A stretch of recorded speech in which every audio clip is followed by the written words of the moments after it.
No one is happier to have a brother Tar Heel here. Yeah. We're everywhere, man. Yeah. Good to have Danny. It's good to be, good to be here. Thanks for having me. Shot maker. It's been a little while. Yes, sir. Yeah. It's nice. It's been a long time coming, big game.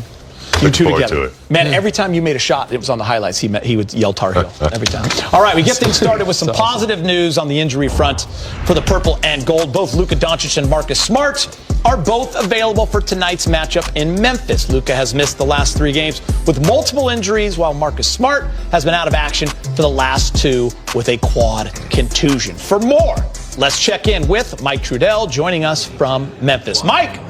And exit onto the concourse. What's up, guys? Welcome to Tennessee and happy Halloween. And Geeter, you hit on the main piece of news, of course. We found out earlier today that Luka Doncic and Marcus Smart were probable, and then we just want to make sure with JJ Redick they were good to go, so he's going to address that.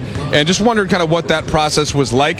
Remember, originally we thought that it might be a full week before we got more on Luka specifically. This is before that full week, so obviously he was feeling better. Flew in yesterday, and it will be available today. So there's JJ on that, and then we'll get to the Memphis Grizzlies as well as JJ gives his thoughts on what to expect from Memphis. Here's the head coach. They're available. So we'll see. You know, we're obviously going to be mindful of both these guys coming into this game with contusions, so we'll just communicate with them in real time.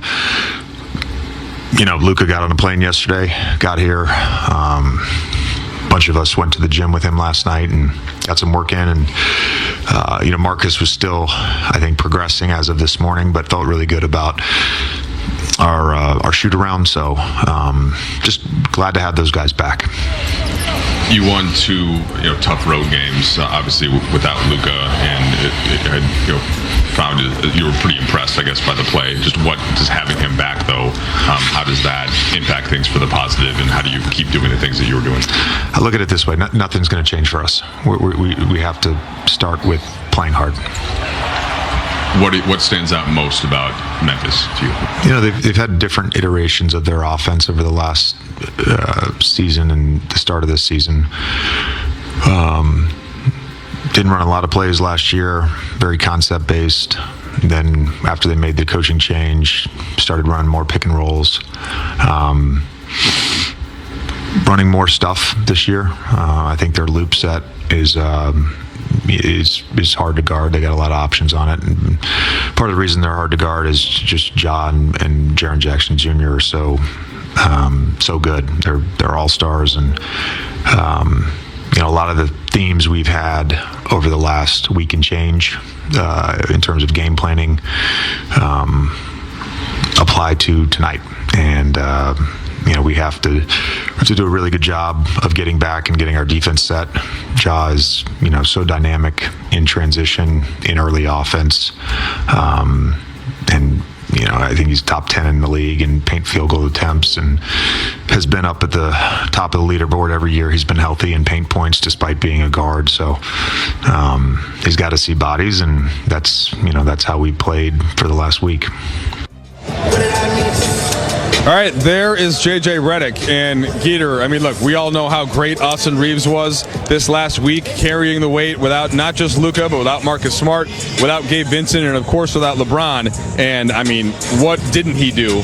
And then remember when Luka played and how much he scored and did whatever he wanted in the first 2. So now you have both of them coming together.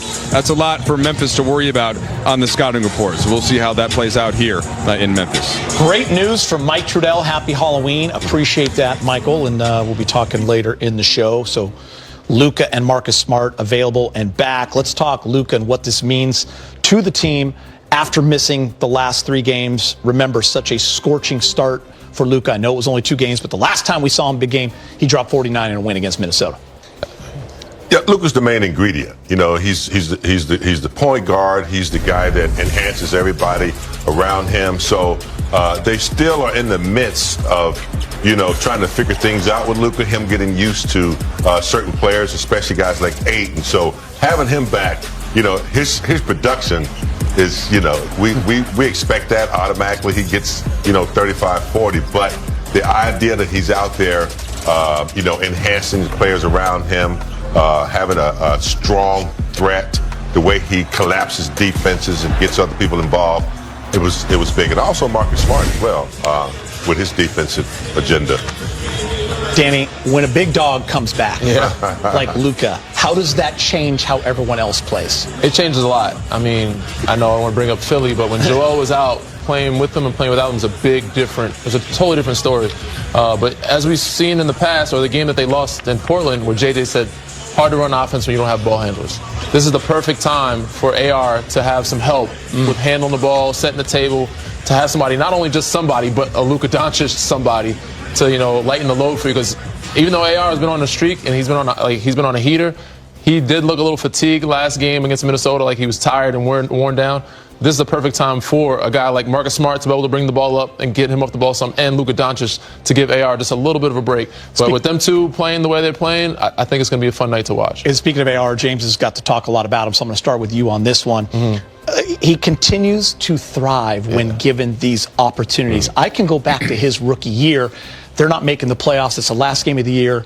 Guys are sitting, and he went for a 30-point triple-double. Last year against the Pacers, they're the hottest team in the league. No Luka, no LeBron. He goes for 45 in the win. He just keeps doing these things, yet everybody is still surprised. But then, of course, the game winner on Wednesday night was huge. Yes, I mean, he's been getting better each year. Every year he's been, and it's not easy. He makes it look easy, but when you're the main target night in, night out, especially when there's no Luka, no LeBron, they're throwing all the defenses at him. They're trying to double him, so it makes it even that much harder. So like nights when I would come and be like, oh, Joel's not playing, I get more shots. Exactly. But that doesn't mean they're going to be easier shots. It's going to be a lot harder shots when your main guys aren't there. So if Luka's not there, Bron's not there, he's taking tougher shots. So for him to be this efficient and also get to the free throw line, which is a big key for him, him getting 20 free throws against Sacramento and get to that line more consistently puts him in another level of dynamic scorer.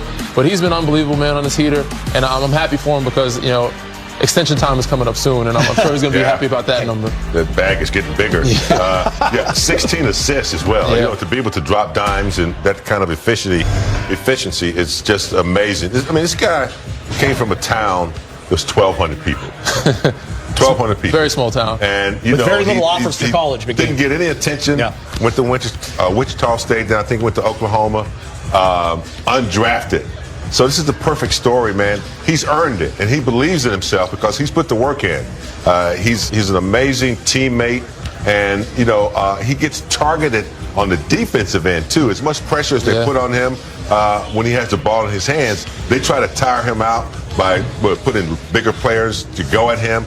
And he's been able to, withstand all of that and still come out on top. So I do want to give some credit to some of the reserves because they helped last game a bit. Jake LaRavia being one of them had a hell of a night, man. Even Nick Smith, 7 points in the third. But no, them coming up helps DeAndre Ayton put some pressure on him getting a rapport with each other. That's going to be big for them down the stretch in the season because they're going to be a deeper team.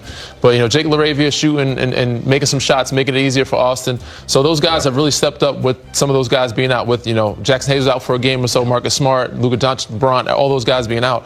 The other guys have really done a pretty good job of staying afloat and helping Austin, make it easier and actually get some baskets for them. You know what I learned the first year on network? Big Shot Rob was sitting in that seat, and I asked him, what was it like when Shaq and Kobe didn't play? He would say, I'd go in the locker room, I was celebrating because I knew I was getting mine that night. So sometimes I would do that sometimes too, but again, sometimes those shots aren't easier.